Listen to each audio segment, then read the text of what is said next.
Welcome back to Sports Class with Dr. K. It's late November and that can mean only one thing. We're about to see some crazy finishes in NCAA football. Now, we made a previous episode about some wild finishes in NCAA football games. And you guys erupted in the comments. Where's Boise State? Where's the kick six? Okay, we get it. There are lots of crazy finishes in NCAA football. So today's episode, we're going to look at 3 more wild finishes in NCAA history. Number 3, Boise State beats Oklahoma. The 2007 Tostitos Fiesta Bowl represented one of the first times that a major conference team was beaten by a team from a smaller conference. Now, Boise State entered that game ranked number 9 in the country, undefeated after having a very good season. They also had a deep and experienced team. But despite this, they were a major underdog headed into this game. Oklahoma, on the other hand, returned as one of the giant programs in college football. Despite 2 early season losses and a number of key injuries, including much of the season losing their top running back, Adrian Peterson, the Sooners entered the game as heavy favorites and ranked number 8 in the country. Boise State took advantage of its moment in the spotlight. This has to be one of the wildest games in NCAA history, and certainly one of the craziest finishes ever recorded. Boise State controlled the game, leading 14-0 early, 21-10 at halftime, and 28-10 late in the third quarter. Then, Oklahoma went on a remarkable run, scoring the next 25 unanswered points. The craziness started during that stretch. Trailing 28-20 with less than 2 minutes remaining in the game, Oklahoma scored a touchdown to pull itself in a position to tie. They converted the 2-point conversion, but it took 3 attempts after penalties on the first 2. With the game then tied at 28 each, Boise State quarterback Jared Zabronsky threw a pick-6 interception. Oklahoma took its first lead 35-28 with about a minute to go. Commence insanity. Boise State drove to about midfield when the drive appeared to stall. But with 18 seconds remaining and facing a 4th and 18, Boise completed an impossible hook and lateral play for a 50-yard touchdown with only 7 seconds left. The game then went to overtime. Oklahoma scored on their first play in overtime, a 25-yard Adrian Peterson touchdown run. Boise then got the ball for its possession and drove to the 2-yard line. Facing a 4th and goal, Boise pulled out more trickery, with a wide receiver lining up in the backfield throwing a touchdown pass, making the score 42-41. Rather than kicking the extra point, the Broncos went for 2 and pulled out yet another trick play. Quarterback Zabronsky faked a pass, then delivered a no-look handoff behind his back to running back Ian Johnson, who ran in for the game-winning conversion. Putting the cherry on top of this amazing game, Johnson proposed to Boise State cheerleader Chrissy Popadix during a post-game interview, and she accepted. Let's watch how it played out. Don't need to worry about anything else right now. Let's take a look at this. Zabronsky, I still think him with some type of run-pass option going to the right. Boise State for the win. They hand it off to Johnson. Boise State has won the Tostitos Fiesta Bowl. Can you believe it?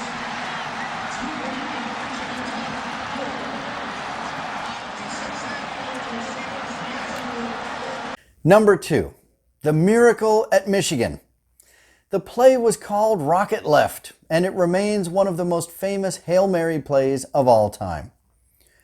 While Colorado versus Michigan in this 1994 matchup really isn't one of the most important games historically, for fantastic finishes, it's right up there. Number 7 Colorado traveled to Ann Arbor to face number 4 Michigan early in the season. Both teams were loaded with talent and had high expectations for a great season. Colorado faced one of the toughest tests in its program's history. Playing in front of 106,000 rabid Wolverine fans, the Buffaloes looked up for the challenge early, and they led 14-3 late in the first half. For the next 2 full quarters, though, the game was all Michigan.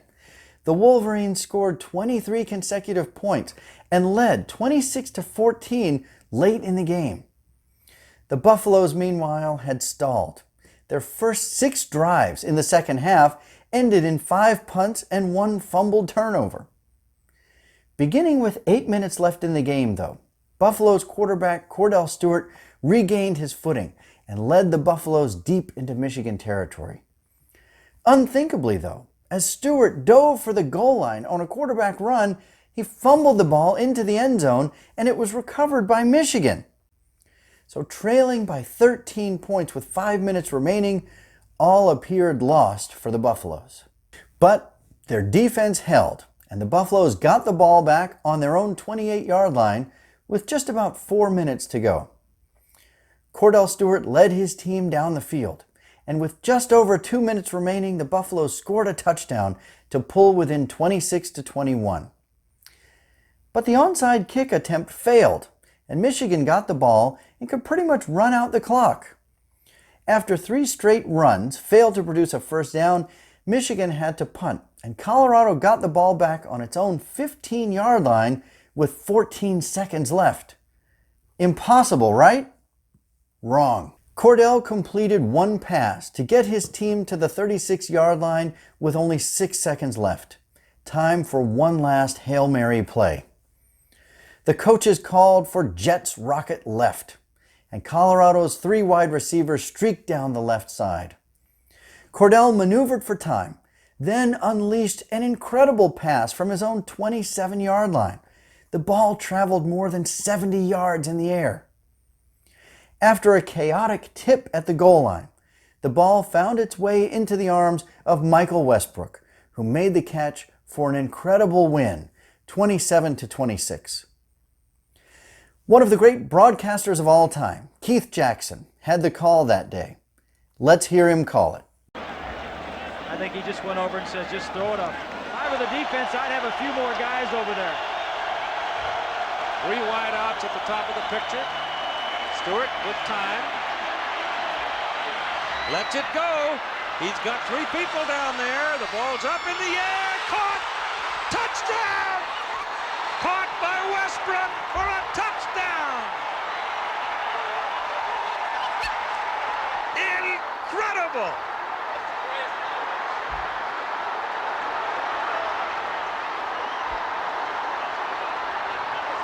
And number 1, the kick 6. Anytime Auburn and Alabama play, it's a huge game with huge implications for the Southeastern Conference and national rankings. Few meetings have had more impact than the 2013 edition of this rivalry, played at Jordan-Hare Stadium in Auburn. Alabama entered the game at 11-0 and ranked number 1 in the country. Auburn entered the game 10-1 and ranked number 4. While close in the rankings, these teams had arrived there by completely different routes. Alabama was on cruise control, winning all of their games but one by double digits and looking well on their way to a 3rd consecutive national title. Auburn, on the other hand, was living on the edge of disaster every week. Unranked for much of the season, they rattled off a series of late-game heroics to stay in the hunt. Just 2 weeks before this most memorable of games, they defeated Georgia in another last-second miracle, a tipped Hail Mary pass known as the prayer at Jordan-Hare. Which brings us to this game. While neither team was able to pull away, Alabama controlled the scoreboard through most of the game. Auburn rallied late, though, tying the game at 28 with 32 seconds remaining. Alabama drove quickly, reaching Auburn's 38-yard line as the clock expired. Alabama coach Nick Saban challenged the timekeeping call, and 1 second was put back on the clock. Think about that for a moment. What if that 1 second was not put back on the clock? The fantastic finish I'm going to talk about in 1 second would not have happened. Alabama attempted a 57-yard field goal, but it came up well short, and Auburn punt returner Chris Davis fielded the ball in the back of the end zone and returned the kick 109 yards for one of the wildest finishes in the history of sport. Alabama's kick team was on the field, filled with heavy blocking linemen. They were not well equipped to try to tackle a speedy runner like Chris Davis. Let's take a look how it unfolded. And here is a red shirt freshman from Calhoun, Georgia. Very little wind. What small amount there is at his back. Mandel will hold it. Now they've officially made it 57 yards. Remember, a blocked kick can go the other way, too. He's got to be careful and get it up. On the way. No, returned by Chris Davis. Davis goes left. Davis gets a block. Davis has another block. Chris Davis. No flags.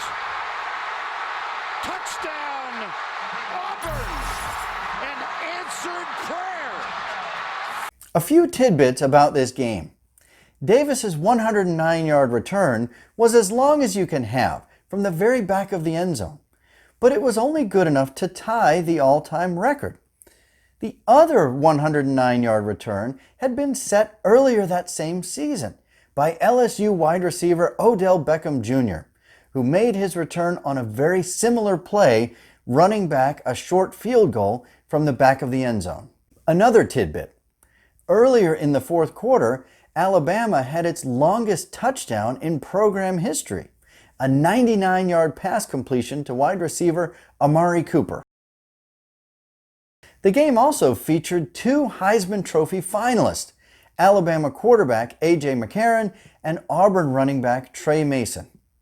Neither of them won it, though, as the award that year went to Florida State quarterback Jameis Winston. One final note. The crowd response to that final play was so thunderous that it registered as a small earthquake on seismographs for miles around. Auburn's win continued their remarkable run that season and did indeed put them in position to win the national title as they made the BCS title game where they played undefeated Florida State. Even in that game, it looked like Auburn was in control and on their way to winning the national title. But Florida State pulled a miraculous last-minute drive of its own and ended up winning the national championship. Still, that team wildly outperformed expectations, and miracle finishes like the kick six and the prayer at Jordan-Hare mean that Auburn team will live in their program's history forever. So there you have it. 3 more wild NCAA football finishes. I'm sure there are plenty more out there, so let us know about it in the comments. Like, comment, and subscribe. Thank you for watching, and we'll see you next time.